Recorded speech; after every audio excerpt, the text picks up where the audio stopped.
book here and eat some drink. Again. Last time we went through the fear door, so now it's time for the sorrow door. Was it the sorrow? Yeah, it was fear and sorrow. Let's go to the sorrow door. You're doing well, only a little way to go. I don't feel right. The doctor says that's normal, just try to relax. I think one more push will do it. Ah! It's out. It's a healthy little boy. Look, it's our child. Oh.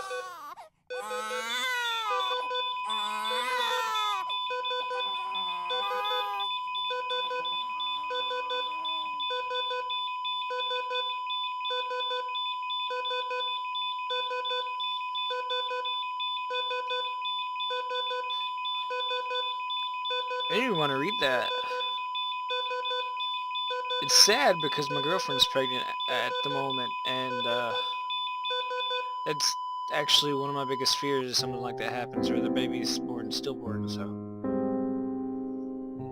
it's really sad, even in the game. Anna. Every day that I've come here, it's been raining. Funny thing is, it doesn't scare me as much as being alone. I miss you so much. Aww. Peace of mind, sorrow. I'm sorry, I didn't know. ... Silence. Oh, I got this headache in my head. It's right here. Oh! Drink more tea! They say the mind bends and twists to deal with the horrors of life. I think mine bent so much that it broke in two.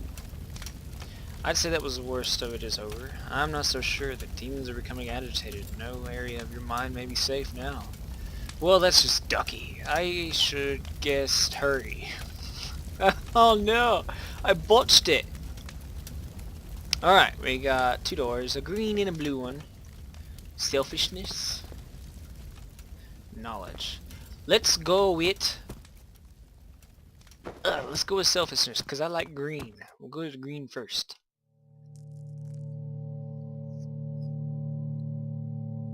No, I can't move, so maybe.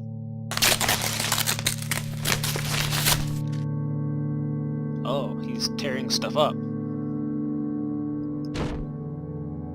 Yep.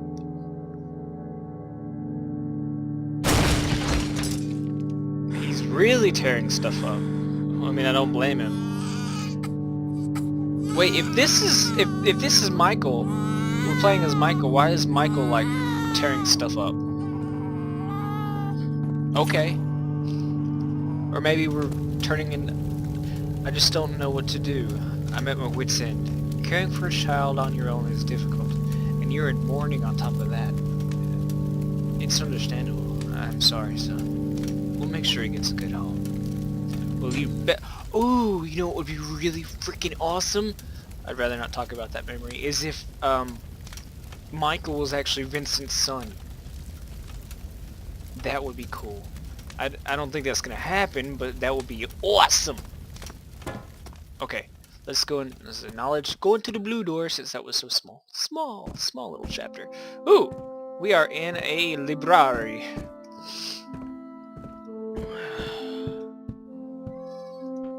This chest seems to be locked with 4 similar locks. Okay. The barrel contains more than half a lantern worth of oil.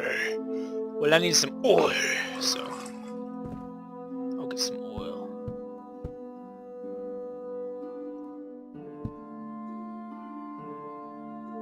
Oh wait, there's a key. Good lord! Who put... This guy really loves hiding his keys. It would seem. Okay.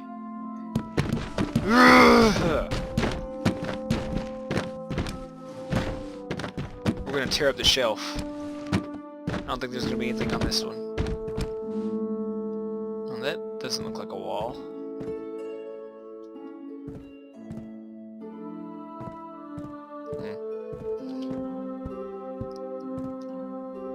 I see a book of horror stories on the table. Oh, I've read some of these. I wonder if I can find my favorite. Let's read a little. We got time for this. Horror story. The Thing in the Woods. Once upon a time in a small quiet village, could be found small quiet people. The people weren't small in stature, but in demeanor. The very few times anyone would happen into the village, either passing through or perhaps to trade, they would always note the same things about the villagers. They kept to themselves, spoke in short, timid sentences. Above all, people noted that they seemed kind. They welcomed outsiders under one condition: do not go into the woods. Most people wrote it off as local superstition. Maybe some didn't.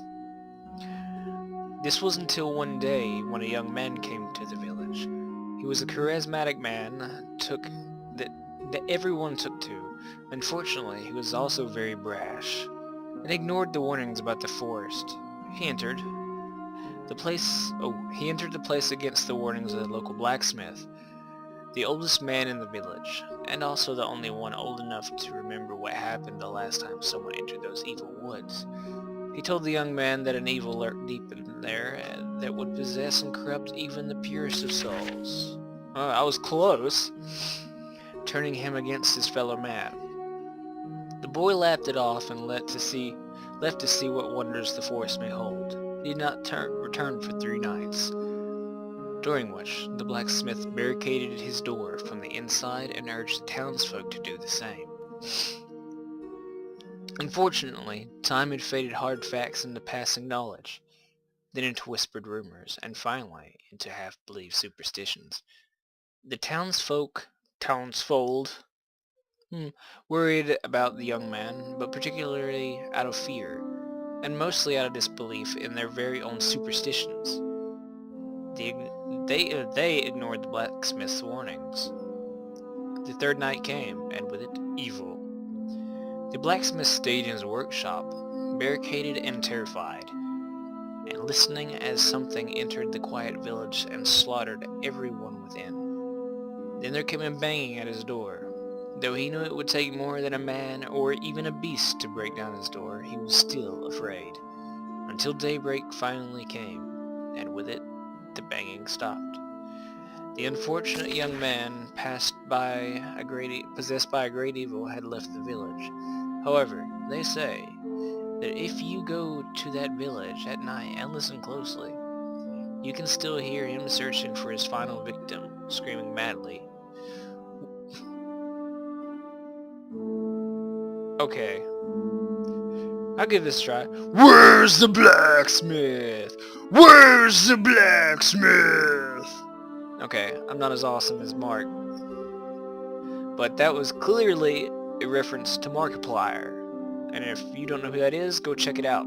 Or check him out, actually. And his pink mustache. And his... Anyway, go check out his channel. Okay, let's take this chair here. Toss it at a light. Oh, I guess not. I don't know if there's anything up top. Lantern? I don't want to spend all my time looking for keys, because Lord knows this guy loves hiding keys. Oh, there's one right there. I was lucky. So let's take this Mr. Chair around with us and see if we can't.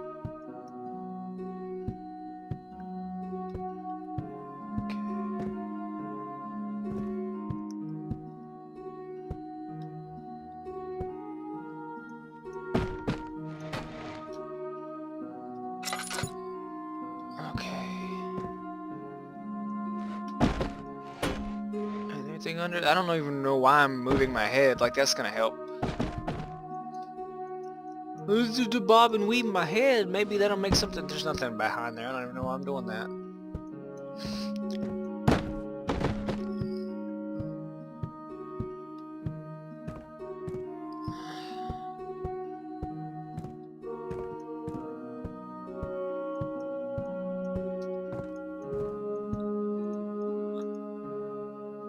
Oh look, a key! I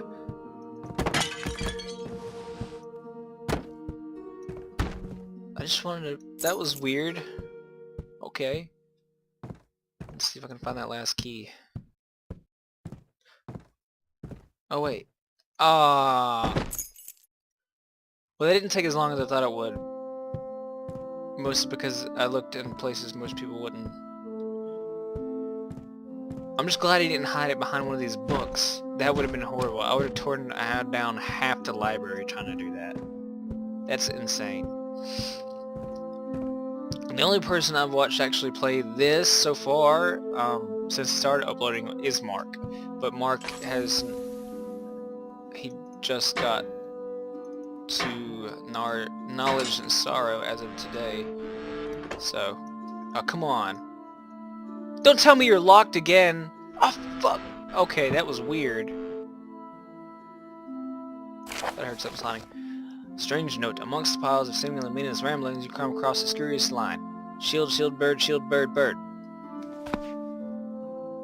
Okay. I think I have to remember that. On the inside cover of this journal, it says, Journal of Private Vincent M. Saunders.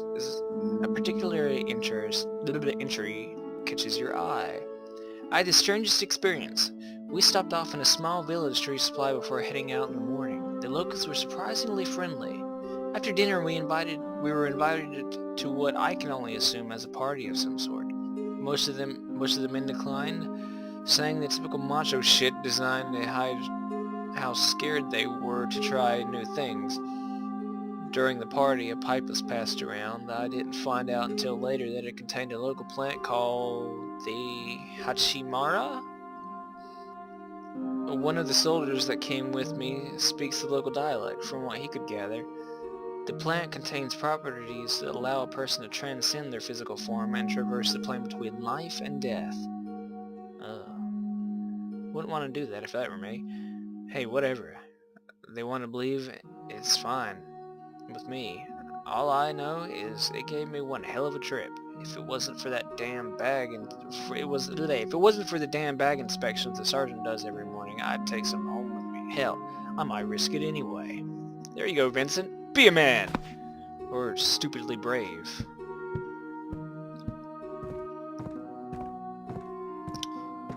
So I can mess with these now. So he said...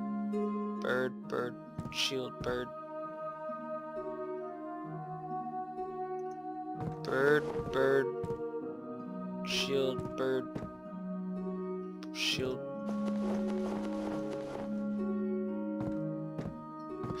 Nope, it wasn't that. Maybe it was shield, shield, bird.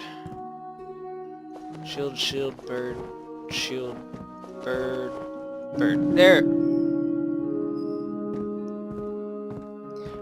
I knew that wasn't a damn wall. You come with me, plant. Holy, what the...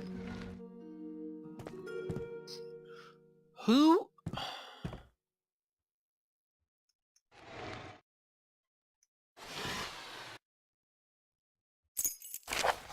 Ooh, that was creepy. The music stopped and I got freaked out. This page seems to have been ripped from this journal you found earlier. It has been 24 years since she was taken from me. I would be lying if I said I didn't try to move on. I would be lying if I said I ever really thought I could. I don't know how hard it is for other people. I can only venture a guess at the level of bereavement the average person may feel. For myself, however, something else hangs over me like an anchor holding down any chance I may have to escape this depression. The Hachimara plant. I had managed to convince myself all these years that what I experienced that night was nothing more than a mass hallucination brought on by the local drug.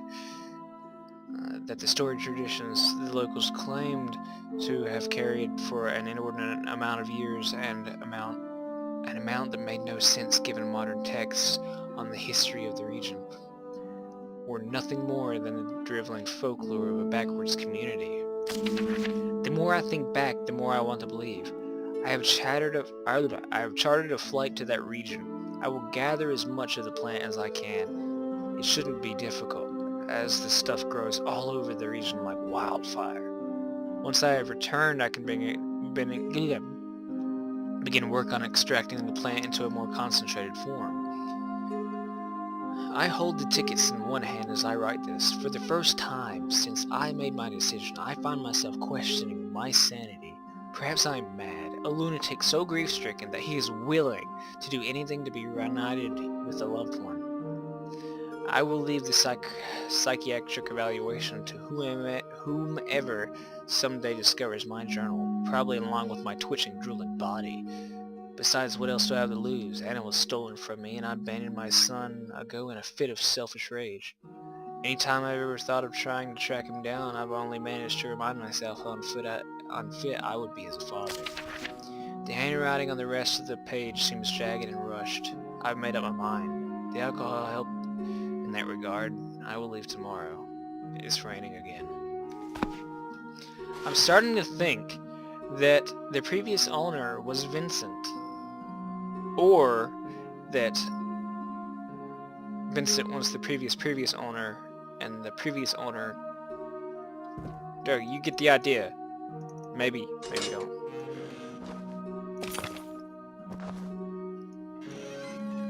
Okay. That's weird. It usually teleports us back.